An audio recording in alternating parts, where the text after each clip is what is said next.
Jean-Michel.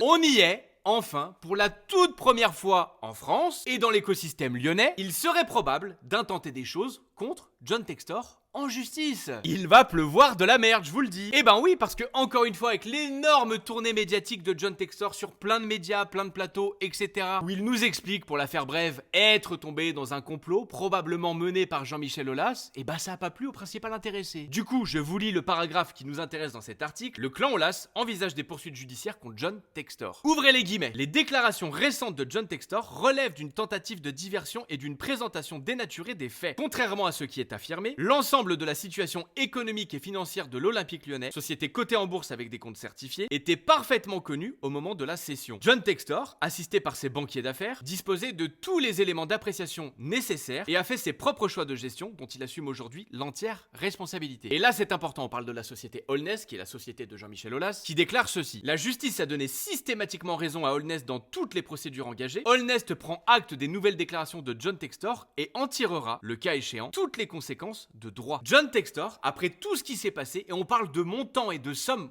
colossales, et de problèmes monstrueux, de dilapidation d'actifs, de chômage, mais bref, je vais pas tout refaire à chaque fois, va peut-être pour la première fois entendre parler de justice en France. Mais la seule chose qui me désole, c'est que même si Jean-Michel Aulas venait à le torpiller sur la scène judiciaire, eh bien ce serait de l'argent enlevé à John Textor pour les comptes de Jean-Michel Aulas, et c'est parfaitement ok si les conclusions doivent être celles-ci, mais cet argent-là ne rentrera pas dans les caisses de l'OL. Et c'est l'OL qui s'est fait tordre. Mais en même temps, après avoir consommé ces différentes interviews, on y comprend peut-être un peu mieux de pourquoi l'OL n'intente rien. Eh bien c'est tout simplement parce que John Textor reste le owner, le propriétaire de l'Olympique Lyonnais. Quand on présente les faits comme ça paraît être une barrière monstrueuse. Parce qu'effectivement, je pense que c'est pas l'envie qui manque à certains collaborateurs lyonnais, en tout cas je l'espère de tout cœur, mais il faut avoir les couilles, pardonnez-moi l'expression, d'y aller en premier. Tout en sachant que le mec est encore derrière les manettes, même si on nous dit que non. Effectivement, sur l'aspect décisionnel, je ne pense pas qu'il soit là, mais le mec est là. Mais voilà, peut-être que cette première pierre à l'édifice judiciaire pourrait éventuellement ouvrir une certaine brèche de confiance et de compétence pour commencer quelque chose contre John Textor.